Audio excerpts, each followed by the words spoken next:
pandemi COVID-19 dalam beberapa hari terakhir ini berkembang sangat cepat karena varian baru yang juga menjadi persoalan serius di banyak negara. Pandemi COVID-19 telah berdampak pada berbagai bidang dan sektor.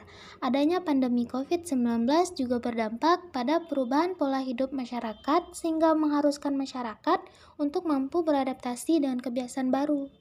Masyarakat harus mampu beradaptasi, menjalankan aktivitas normal namun tetap mengimplementasi prinsip menjaga jarak dan mematuhi protokol kesehatan yang dianjurkan oleh pemerintah. Masa pandemi COVID-19 juga telah mengubah kebiasaan atau rutinitas masyarakat menjadi lebih banyak dilakukan lewat layar komputer maupun smartphone dengan memanfaatkan teknologi digital untuk menjalankan berbagai aktivitas, salah satunya belajar dari rumah ataupun bekerja dari rumah. Pandemi COVID-19 ini telah memberikan dampak di berbagai sektor, salah satunya di perekonomian Indonesia. BPS mencatat pertumbuhan ekonomi Indonesia pada triwulan kedua 2020 mengalami kontraksi atau minus 5,32% dibanding tahun sebelumnya. Kontraksi yang paling dalam itu adalah transportasi dan pergudangan. Adanya pembatasan sosial, belajar dari rumah, serta larangan mudik itu menyebabkan transportasi tidak digunakan, sehingga sektor transportasi semakin menurun. Sejak diberlakukan larangan mudik, situasi Bandara Soekarno-Hatta Tangerang, Banten sepi tanpa aktivitas.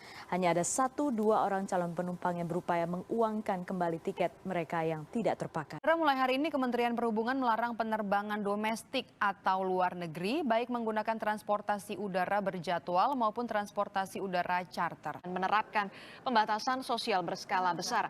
Pengecualian berlaku untuk pimpinan atau lembaga tinggi negara dan tamu atau wakil kenegaraan dan perwakilan organisasi internasional.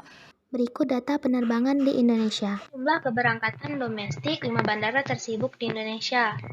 Periode 15 Maret sampai dengan 30 Juni 2020. Dari grafik terlihat bahwa pada sebelum Presiden Jokowi menandatangani peraturan PSBB, yaitu sebelum 1 April 2020, jumlah keberangkatan itu sudah menurun akibat dari COVID-19.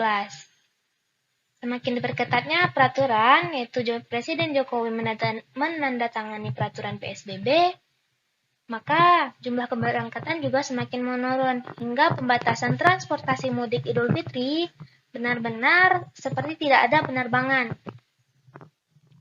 Lalu kembali normal pada transisi new normal, yaitu pada 1 Juni 2020. Nah, berikut data jumlah kedatangan domestik ke 5 bandara tersibuk di Indonesia periode 15 Maret sampai dengan 30 Juni 2020. Sama halnya dengan jumlah keberangkatan, jumlah kedatangan domestik juga memiliki kurva yang sama, yaitu pada Presiden Jokowi sebelum menandatangani peraturan PSBB, kurvanya juga menurun, hingga pembatasan transportasi mudik itu seperti benar-benar tidak ada kedatangan, dan hingga transisi new normal itu sudah kembali normal kembali.